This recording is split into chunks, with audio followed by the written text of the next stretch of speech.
اعوذ باللہ من الشیطان الرجیم بسم اللہ الرحمن الرحیم الحمدللہ رب العالمین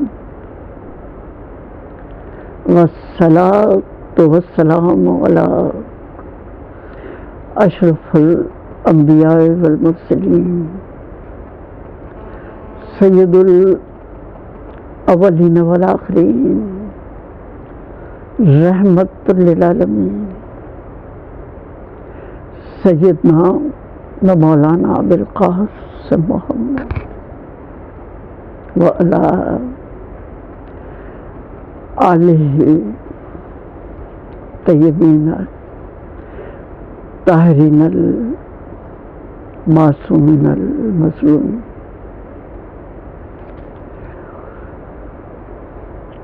ناظرین محترم، آج یوم عاشورہ ہے۔ میں سورہ کوثر کا ترجمے سے آج کی ذکر کو شروع کروں گی۔ بسم اللہ الرحمن الرحیم۔ اے رسول، ہم نے تمہیں کوثر عطا کیا، کوثر عطا کیا، بس نماز پڑھو اور قربانی دو۔ تمہارا دشمن ہی بے اولاد رہے گا۔ جناب رسالت مآب نے دنیا کی بیٹیوں کے لیے فرمایا بیٹی نعمت ہے، اور خداوند عالم جب رسول کو بیٹی عطا کر رہا ہے تو کہہ رہے خیر کثیر عطا کیا، خیر کثیر عطا کیا۔ میرے سلام ہوں اس بیٹی پر جس کو اس کے باپ نے ام ابیہا کا لقب دیا، یعنی جس طرح ماں بچے کی دیکھ بھال کرتی ہے، اسی طرح رسول اطراف فرما رہے اس بچی نے اس طرح میری دیکھ ریکھ کی اور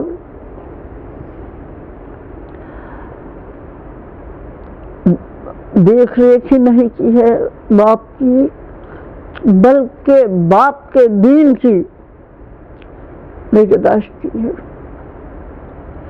ہر دور میں بچپن سے لے کر مکے کی گلیوں نے دیکھا جب رسول کو ستایا جاتا ہے، ایک بچی ساتھ ساتھ انگلی پکڑے ہے۔ کسی ظالم نے اونٹ کی اوجری نماز پڑھتے میں لا کے رسول کے کاندھے پر رکھتی ہے، بوجھ آتی ہے، چھوٹے چھوٹے ہاتھوں سے صاف کر رہی ہے اور روتی جاتی ہے، جس کے لیے رسول نے کہا فاطمہ، فاطمہ میرے جگر کا ٹکڑا ہے، فاطمہ میرے جگر کا ٹکڑا ہے۔ جس نے اذیت اسے دی اس سے مجھے اذیت دی۔ یا رسول خدا، کتنی اذیت پہنچی ہے اس بیوی کو، نسل در نسل، نسل در نسل، دنیا میں اس کے جگر کے ٹکڑے پھیلے ہوئے، اور آج کا دن روزہ عاشورہ ہے، یہ آپ کی شہزادی کا دن ہے، آپ کی شہزادی کا دن ہے، آپ کی شہزادی کی اولادیں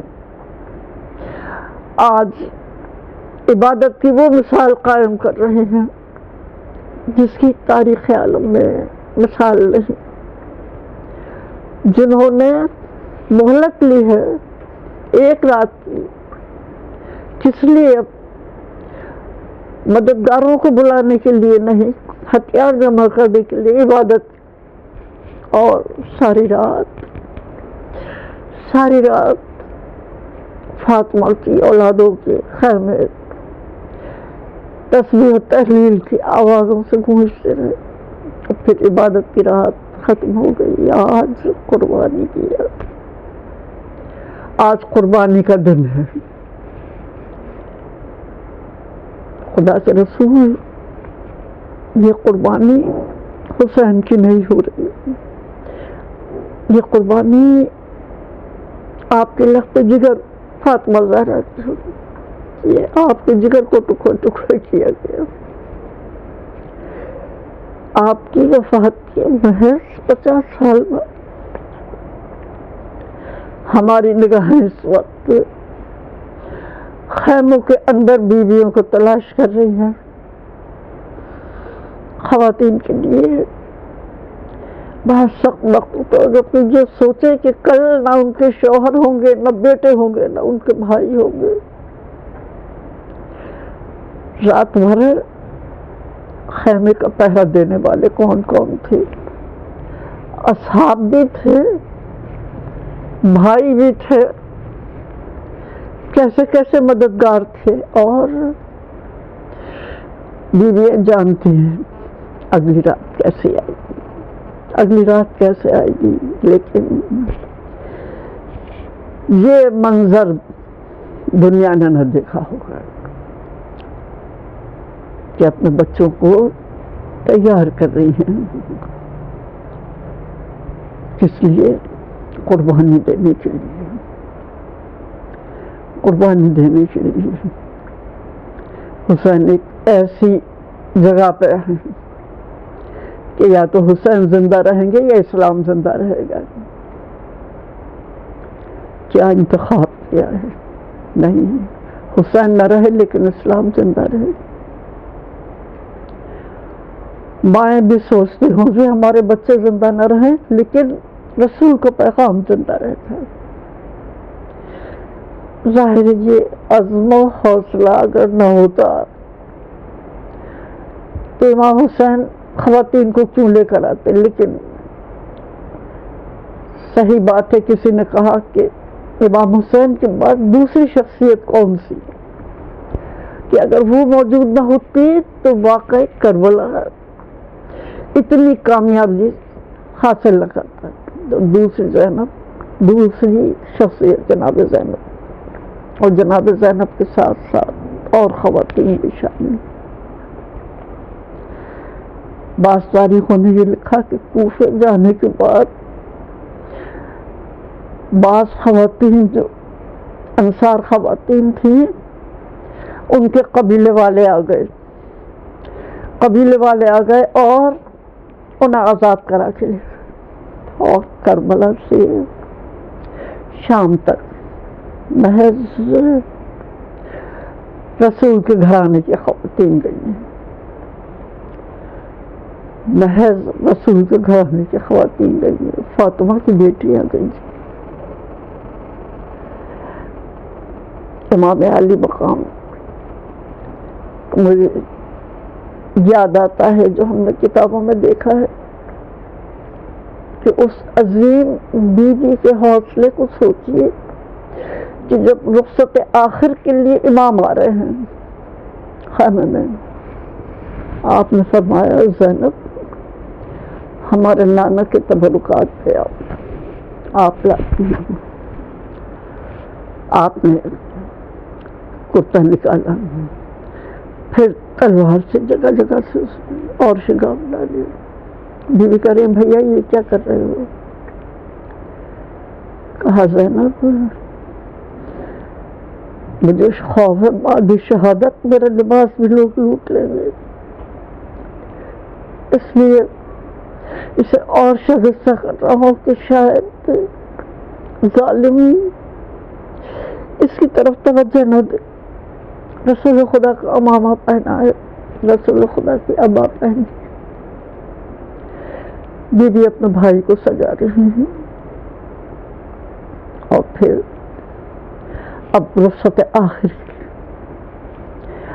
امام علیہ السلام نے جو وصیت فرمائی ہے آپ نے ایک ایک کو مخاطب کیا اور اپنے گھر کی بیویوں کے ساتھ ساتھ اماں فضہ کو بھی آخری سلام کریں. اور پھر آپ فرما رہے ہیں مصیبتوں اور مشکلات کے دن کے لیے تیار ہو جاؤ. مصیبتوں مشکلات کے دنوں کے لیے تیار ہو جاؤ. یاد رکھو خدا تمہارا حافظ و ناصر ہے. یعنی یہ مت سوچنا اب کون ہمارا حافظ و ناصر ہے. خدا تمہارا حافظ و ناصر ہے. وہی بہت جلد تمہیں دشمنوں کے شر سے نجات دلانے والا ہے. دشمنوں کے شر سے نجات دلانے والا ہے.